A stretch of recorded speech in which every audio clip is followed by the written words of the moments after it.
Pak Yohanes Maryanto. Iya, diikuti Pak. Dan setelah ini dibuang nama Yohanesnya. Baik, diikuti saya. Asyhadu an la ilaha illallah. Asyhadu an la ilaha illallah.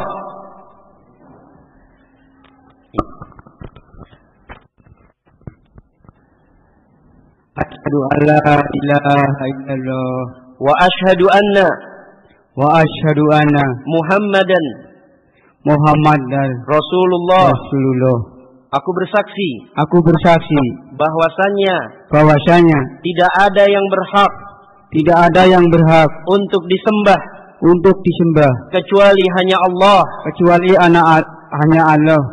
Dan aku bersaksi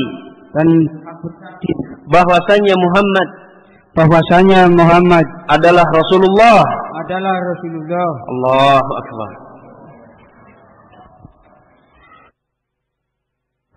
Bapak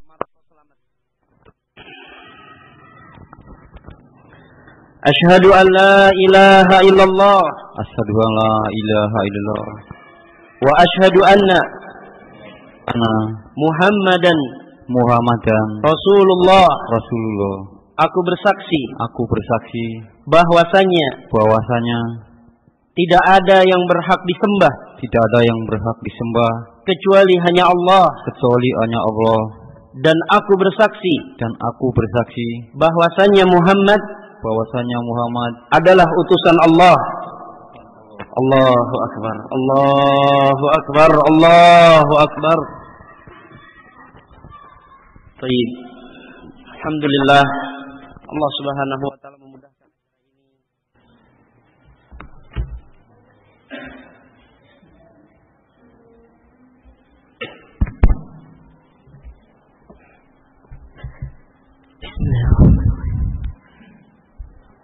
Innal hamdalillah nahmaduhu wa nasta'inuhu wa nastaghfiruh wa na'udzu billahi min shururi anfusina wa min sayyiati a'malina may yahdihillahu fala mudhillalah wa may yudlil fala hadiyalah. Asyhadu an la ilaha illallah wahdahu la syarikalah wa asyhadu anna Muhammadan abduhu wa rasuluh. Kaum muslimin rahimani wa rahimakumullah jami'an. Terima kasih saya sampaikan kepada saudara-saudara saya yang telah memberikan kesempatan ini. Ini on untuk berbicara luas dalam waktu yang singkat ini, di mana kaum muslimin banyak terjebak oleh tipu daya para pendeta, misionaris, ataupun pastor-pastor. Sungguh, hujah mereka itu sangatlah lemah. Di dalam 10 tahun saya menggeluti hal ini, tidak ada satupun pendeta, misionaris, pelajar teologi, sarjana teologi, atau master sekalipun teologi yang mampu menunjukkan kepada kami muslim bahwasanya Isa adalah Tuhan yang pantas disembah. Kami muslim tidak dikatakan sebagai muslim jika tidak meyakini adanya Isa. Seorang muslim tidak akan dikatakan seorang muslim jika ia tidak meyakini bahwa Isa bisa membangkitkan orang mati.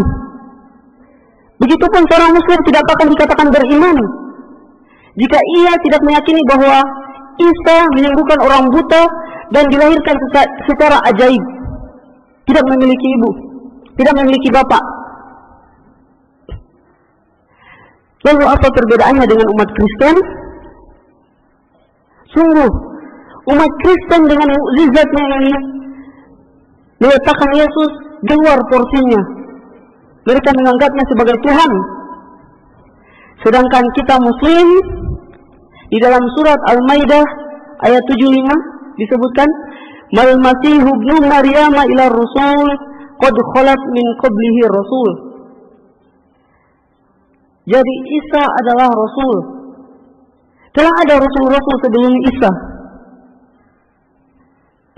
Wa ummuhu siddiqah, dan ibunya adalah orang yang benar, karena ketika itu ibunya dituduh berzina.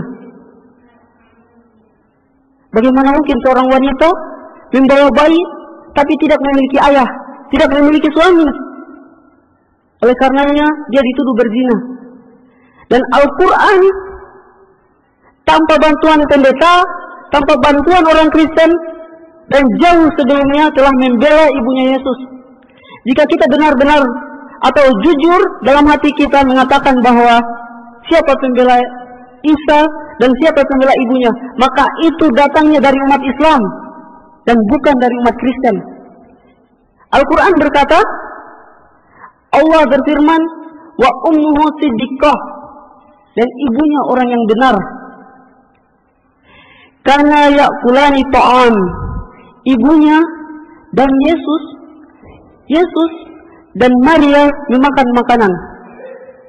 Ini sepele. Banyak orang yang tidak bisa mencerna ayat ini. Apa gunanya Allah memfirmankan bahwa Yesus dan Maria ibunya memakan makanan? Di dalam keempat kitab Injil, Markus, Matius, atau Lukas, atau Yohanes, dijelaskan bahwa Yesus makan. Di dalam kitab Lukas ditambahkan, Yesus makan dengan lahapnya. Makan dengan lahap. Di dalam Quran dijelaskan, kana ya'kulani ta'am, ibunya dan Isa memakan makanan. Setiap sesuatu yang membutuhkan makanan pasti membutuhkan buang air besar. Dia akan mendapatkan panggilan alam. Setiap sesuatu yang membutuhkan buang air besar pasti sangat membutuhkan toilet. Jika Yesus Tuhan, kami Muslim mengatakan dengan tegas bahwa Tuhan tidak membutuhkan toilet.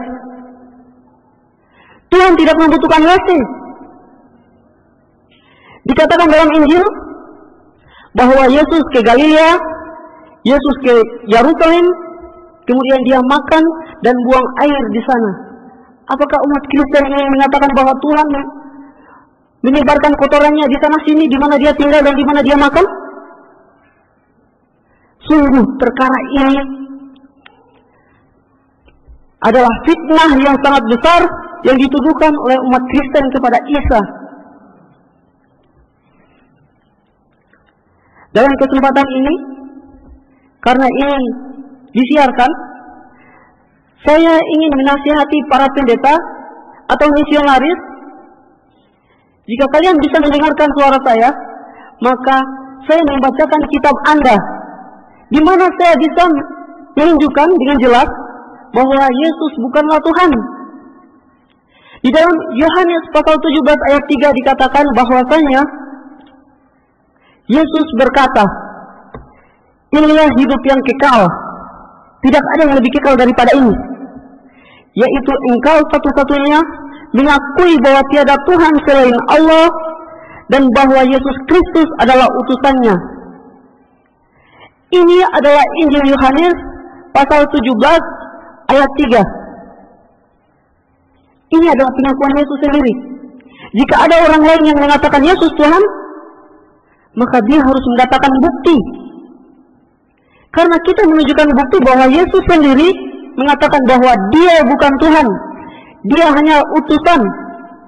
Tidak ada Tuhan mengutus Tuhan. Tidak ada Tuhan mengutus Tuhan. Hanya orang gila itu yang mengatakan Tuhan mengutus Tuhan. Jadi Yesus hanyalah utusan, dan hidup yang kekal adalah menyatakan bahwa Allah lah satu-satunya Tuhan.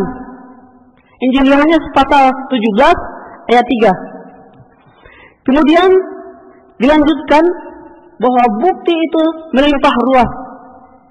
Saya sudah menemukan 15.000 bukti di dalam Injil, tidak mengambil dari Al-Quran. 15.000 pernyataan Injil di mana Yesus mengatakan sendiri bahwa dia bukan Tuhan. Dan siap jawaban ini bisa didialogkan di mana saja dan kapan saja. Begitupun dijelaskan di dalam Injil Lukas pasal 22 ketika Yesus di Taman Getsemani. Jadi dijelaskan di dalam Lukas pasal 22 ayat 40 disebutkan bahwasanya ketika Yesus hendak ditangkap, maka dia menyuruh murid-muridnya untuk berdoa. Dan setelah itu dia sendiri menyendiri. Untuk apa Yesus menyendiri? Dijelaskan bahwasanya ia menjauhkan diri dari mereka kira-kira sepelempar batu jaraknya, lalu ia berlutut dan berdoa. Jika Yesus Tuhan, lalu kepada siapa lagi dia berdoa? Apakah dia berdoa kepada dirinya sendiri? Ya aku, tolonglah aku, selamatkanlah aku dari malapetaka yang aku rancang sendiri. Wah, ini gila ini. Tidak mungkin Yesus berkata, ya aku, tolonglah aku. Jadi Yesus berdoa kepada Allah untuk diselamatkan dari penyaliban. Kemudian ayat 43-nya, jadi tadi 43-nya itu menjelaskan, dan ayat ini telah dibuang oleh misionaris India, telah dibuang oleh misionaris Jepang, dan bahkan akan dihilangkan dari versi King James. Lukas pasal 22 ayat 43. Ketika Yesus berdoa, bunyinya, ketika Yesus berdoa, maka tampaklah seorang malaikat. Tampaklah seorang malaikat memberikan kekuatan kepadanya. Ini enggak masuk akal. Jika Yesus Tuhan, bagaimana mungkin malaikat bisa lebih kuat? Tampaklah seorang malaikat memberikan kekuatan kepada Yesus. Bagaimana mungkin Tuhan lebih lemah daripada malaikatnya? Ayat 44-nya dijelaskan, ketika Yesus melihat malaikat, ia pun sangat ketakutan. Apakah ada Tuhan yang sangat ketakutan terhadap malaikatnya? Tidak ada agama yang mengatakan bahwa malaikat lebih tinggi, lebih berkuasa daripada Tuhan.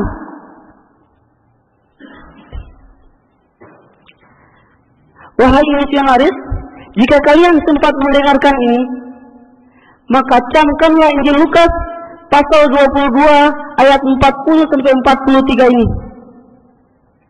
Ini bukti yang sangat nyata bahwa Yesus itu bukan Tuhan, di mana dia berdoa, di mana malaikat menampakkan diri dan memberikan kekuatan kepada Yesus. Kemudian Yesus sangat ketakutan. Berturut-turut ini. Kemudian ayat yang terakhir, di mana Yesus akan mengusir umat Kristen.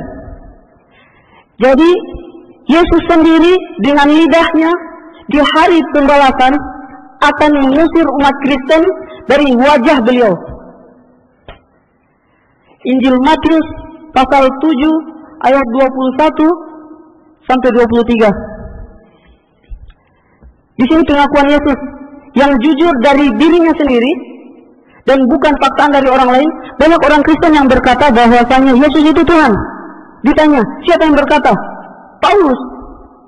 Kemudian banyak orang Kristen berkata bahwasanya sunat itu tidak perlu, tidak penting sunat. Siapa yang berkata? Yesus umur 8 hari disunat. Kenapa Anda tidak? Karena Paulus telah menghilangkannya. Kemudian Yesus berkata, sembahlah Allah saja. Oh tidak, kami sekarang menyembah Bapa, Putra, dan Roh Kudus. Siapa yang berkata? Katanya Paulus. Setiap kali kami Muslim berkata, siapa yang berkata? Mereka menjawab, orang-orang Kristen menjawab, Paulus, Paulus, Paulus.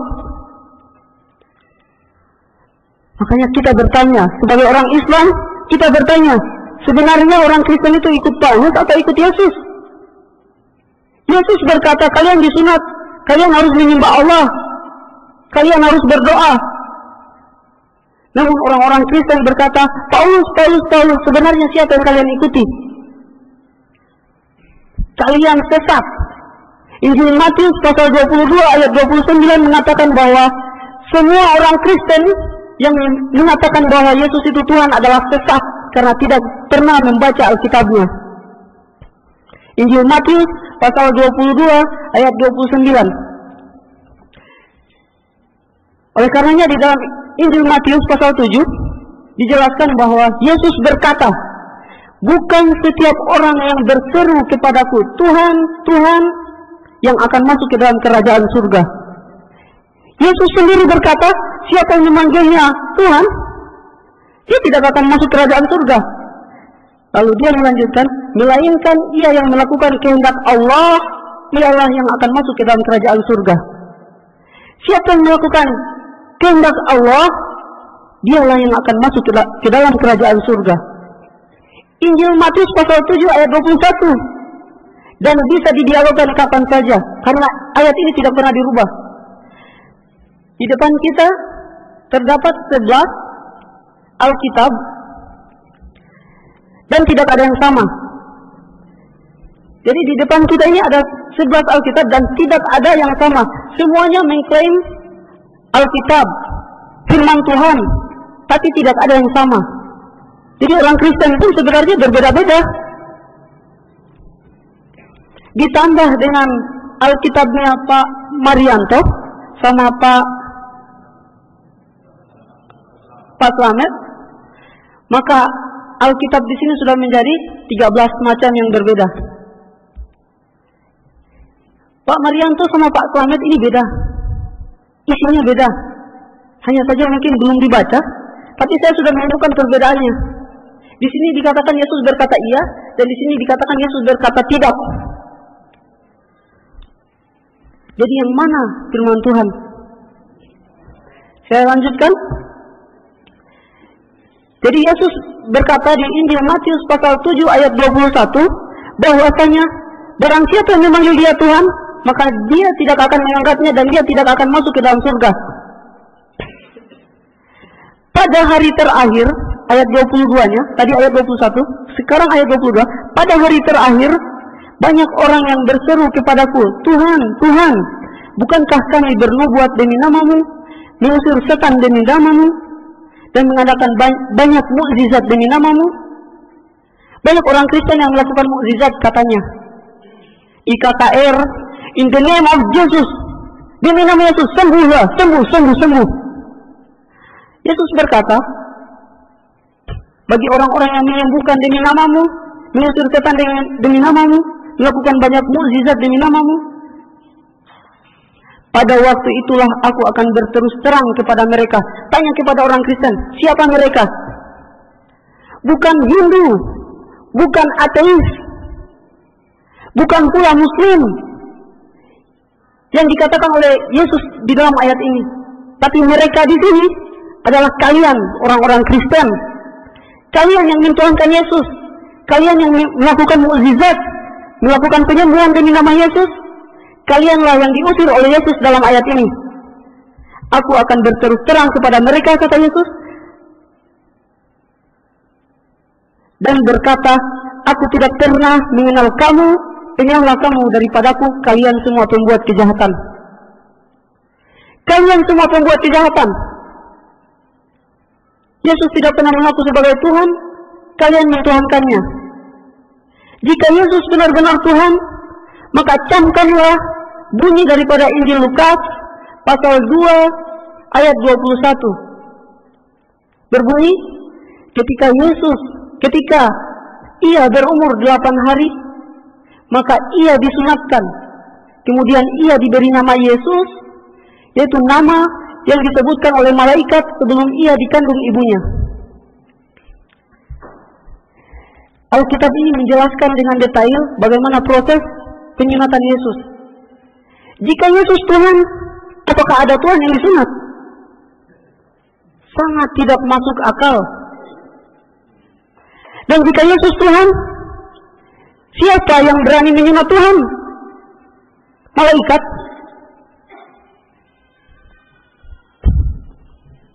Kaum muslimin rahimani wa rahimakumullahu jami'an.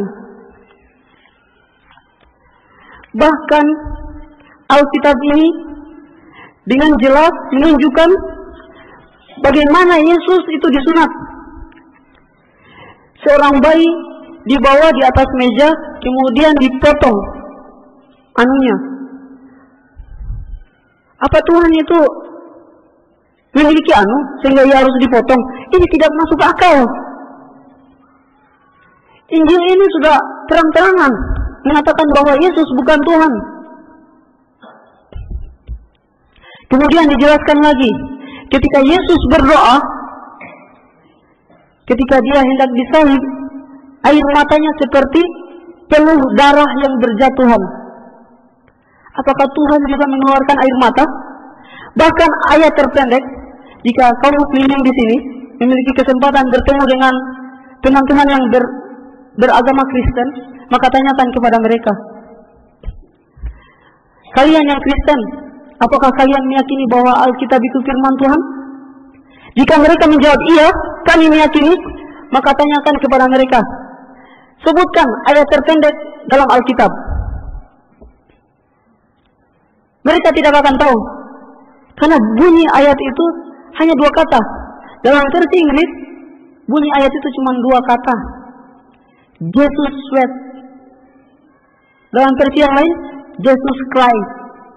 Injil Yohanes dikatakan bahwa ayat terpendeknya adalah Jesus Christ. Maka menangislah Yesus. Apakah ada Tuhan yang menangis? Menangisi umatnya? Ini sudah di luar akal sehat. Jika kalian ingin gila, silakan kalian meyakini Yesus sebagai Tuhan. Hanya orang gila yang mengatakan bahwa Tuhan menangis, Tuhan minta tolong, kemudian akhirnya Tuhan mati.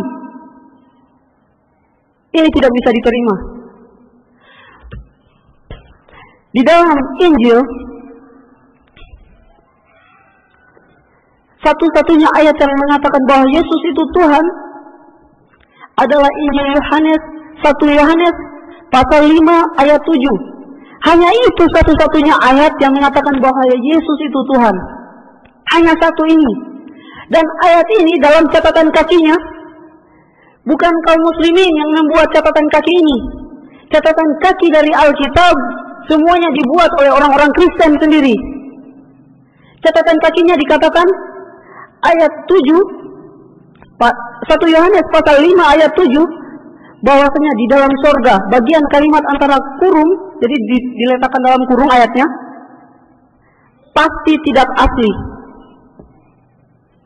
Di situ dijelaskan bahwa dan ada 3 yang memberi kesaksian, Bapa, Putra, dan Roh Kudus. Jadi Bapa, Yesus, dan Roh Kudus, dan ketiganya adalah satu Tuhan. Dan ayat ini diletakkan dalam kurung. Orang Kristen mungkin tidak mengenal apa arti tanda kurung. Makanya dijelaskan saat ini, setiap sesuatu yang berada dalam tanda kurung adalah bukan firman Tuhan. Itu adalah kata-kata editor. Itu adalah kata-kata yang jelas. Namun di berbagai Alkitab, tanda kurung itu dihilangkan. Oleh karenanya semua yang tadinya bukan firman Tuhan menjadi firman Tuhan. Ini adalah penipuan para pendeta. Namun mereka luput menghapus catatan kakinya. Di sini dijelaskan, di dalam surga bagian kalimat antara kurung itu pasti tidak asli. Jika ayat ini dihilangkan, ayat Trinitas, dan ada 3 yang memberi kesaksian, Bapa, Putra, dan Roh Kudus. Jika ini dihilangkan, maka tidak ada lagi. Tidak ada ayat Trinitas dalam Alkitab, kecuali 1 ayat ini saja. Lalu di mana ayat Trinitas? Ayat Trinitas itu ada dalam Al-Quran.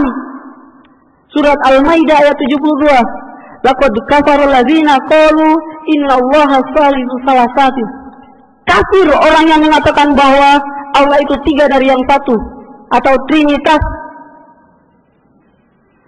Jadi satu-satunya ayat yang mengatakan Trinitas itu bukan dalam Alkitab, tapi dalam Al-Quran. Dan itu untuk mengoreksi orang-orang Kristen yang salah memahami. Saya berharap kepada Bapak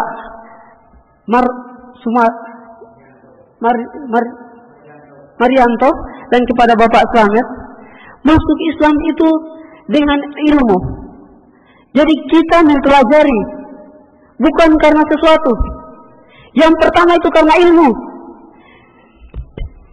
Jika kalian ingin membuktikan kebenaran kata-kata ini, maka kalian bisa kapan saja mendatangkan pendeta Di sini ada banyak ustaz, insya Allah, yang mampu untuk menjelaskan semuanya. Dan di sini tersedia banyak Alkitab yang berbeda. Jadi ketika orang Kristen datang dan mengatakan bahwa kami percaya bahwa Alkitab itu firman Tuhan, ditanyakan, Alkitab yang mana Anda yakini sebagai firman Tuhan? Karena yang ini mengatakan Yesus Tuhan, yang ini mengatakan Yesus bukan Tuhan, yang ini mengatakan bahwa Bunda Maria juga Tuhan. Jadi semua Alkitab ini berbeda semua. Umat, kalau Yesus itu adalah utusan Allah, saya menemukan 1500 ayat di mana Yesus hanyalah utusan dan hanyalah Rasul. Itu ada di dalam Alkitab sendiri dikatakan. Jadi kapan Yesus pernah berkata, akulah Tuhan, sembahlah aku? Tidak ada. Tidak ada dalam Alkitab. Ya. Dan jika ada pendeta yang mengatakan bahwasanya ada, maka dia harus mendatangkan bukti. Dan Alkitab ini sudah di tangan Anda, silakan buka. Saya akan masuk Kristen saat ini juga jika ada Yesus mengatakan bahwa aku adalah Tuhan, atau Yesus mengatakan sembahlah aku. Tidak ada. Oleh karenanya setiap orang Kristen yang masuk Islam hendaknya dengan ilmu, bukan dengan uang, dengan kambing, bukan, tapi dengan ilmu. Mungkin ini yang dapat saya sampaikan. Semoga bermanfaat, khususnya kepada kedua bapak ini yang telah datang. Semoga ilmu yang masuk, bukan yang lain. Di sini sudah jelas perbedaan dan pertentangannya. Mungkin ini yang dapat saya sampaikan. Subhanakallahumma wa bihamdika asyhadu an la ilaha illa anta astaghfiruka wa atubu ilaik. Wassalamualaikum warahmatullahi wabarakatuh.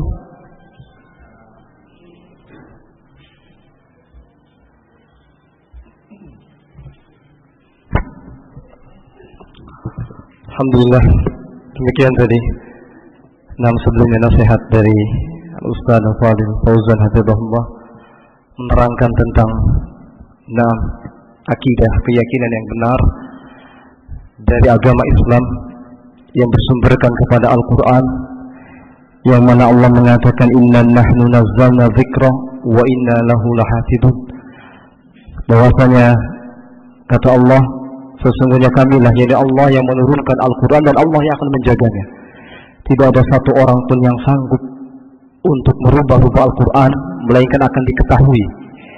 Berbeda dengan yang tadi dijelaskan pula oleh Al-Fadil Alif tentang banyak keterangan-keterangan yang bertolak belakang satu sama lain dalam kitab-kitab Injil. Ini pula semakin membenarkan ayat Allah, sadaqallah, bahwasanya Allah Maha benar. Allah mengatakan mereka orang-orang Yahudi dan Nasrani yuharrifuna al-kalima an mawadhi'i. Mereka rubah-rubah kalam-kalam Allah dari tempat-tempatnya. Jadi ini semua menunjukkan bahwasanya betapa terjaganya Al-Quran, namun bahwasanya Injil adalah kitab yang sudah banyak perubahan dan tidak mendapatkan penjagaan Allah Subhanahu wa ta'ala. Tinggal kita sekarang, kita seandainya ingin benar-benar mencari al-haq, kebenaran, maka orang yang masih memiliki akal sehat, dia akan mencari mana yang masih asli. Bukan dalam urusan dunia saja menginginkan sesuatu yang asli, padahal urusan agama, urusan yang akan berujung, apakah berakhir di jannah, di surga, ataukah akan berakhir di neraka. Maka orang yang masih memiliki akal sehat, dia akan berusaha mencari kebenaran dengan ilmu. Nah, kemudian pula sebagaimana tadi disebutkan, memang Alkitab ini dirubah-rubah oleh mereka, para pendeta, para misionaris.